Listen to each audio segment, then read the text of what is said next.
नमस्कार, live cities के night bulletin दिन भर बिहार में आपका स्वागत है। खबरों की शुरुआत करेंगे, लेकिन उससे पहले एक नजर डालते हैं आज की सुर्खियों पर। नीतीश कुमार ने सुशील मोदी को दी श्रद्धांजलि।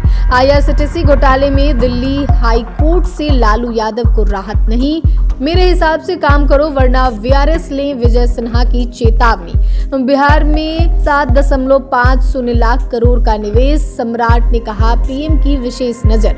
तेजस्वी के बिहार आने से पहले नित्यानंद राय बोले कोई गुंजाइश नहीं। भाजपा के नेताओं से ही हमारी बेटियों को खतरा, भड़के राजेश राम। बिहार स्टेट का रिजल्ट जारी, 2,56,000 स्टूडेंट पास। पूर्णिया में विकास दिवस के रूप में मना मंत्री लेसी सिंह का जन्मदिन। सम्राट चौधरी पर आपत्तिजनक टिप्पणी करने वाला गिरफ्तार, एफआईआर दर्ज। बर्फीली हवाओं ने बढ़ाई कनकनी, 28 जिलों में कोल्ड डे। अब खबरें विस्तार से। पटना के राजेंद्र नगर स्थित सुशील मोदी पार्क में आज सुशील मोदी की जयंती के अवसर पर भव्य समारोह का आयोजन किया गया। इस मौके पर मुख्यमंत्री नीतीश कुमार विशेष रूप से कार्यक्रम स्थल पर पहुंचे और सुशील कुमार मोदी को श्रद्धांजलि अर्पित की।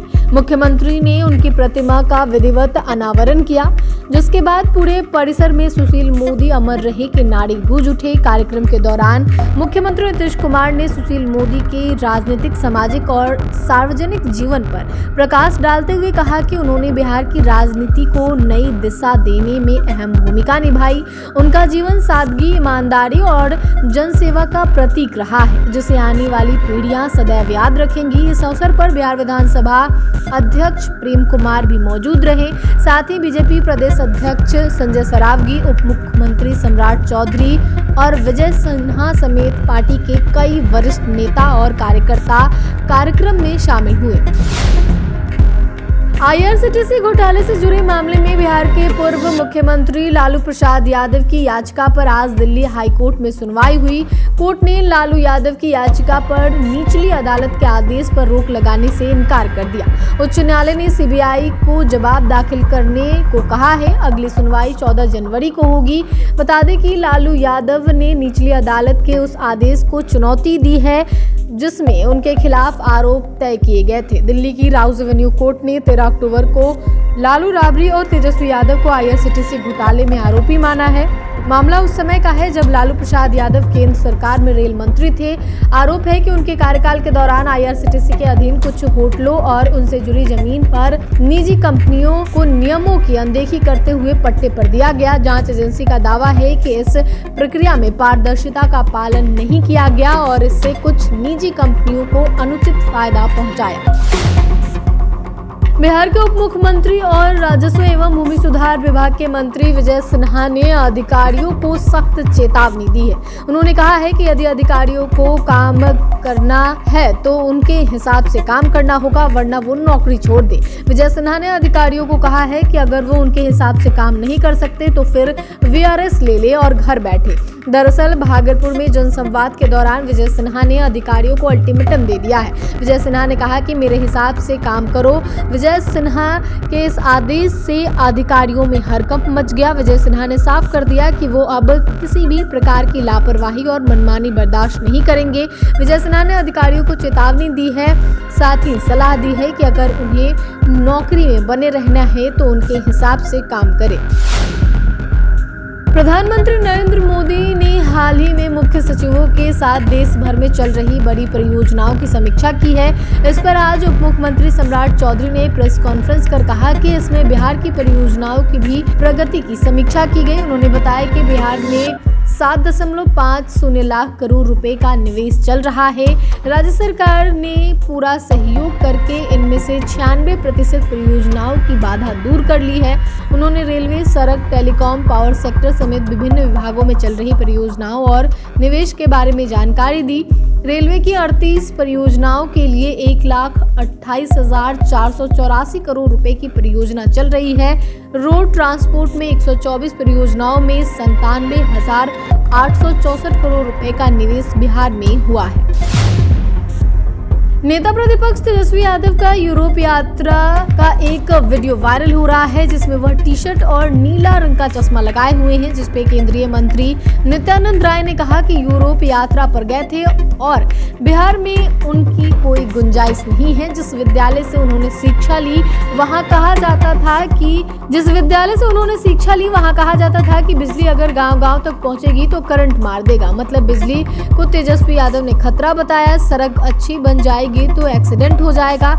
उस विद्यालय में सिखाया गया कि कानून व्यवस्था सरकार के पास नहीं, अपराधियों के पास रहे। उस विद्यालय में शिक्षा लेने वाले तेजस्वी इससे ज्यादा सोच ही नहीं सकते हैं। विकास की बात तेजस्वी के जहन के विचार में नहीं है, वह सोचते ही नहीं है और ना ही उनके एजेंडे में है। बिहार की जनता विकास करने वाली एनडीए सरकार को प्रचंड बहुमत देकर एनडीए की सरकार को बिहार में बनाने का जनादेश दिया। उससे घबरा के बिहार की राजनीति में सुपरा साफ देखते हुए और भविष्य में कोई गुंजाइश को न देखते हुए बड़ी लंबी यात्रा पर गए हैं।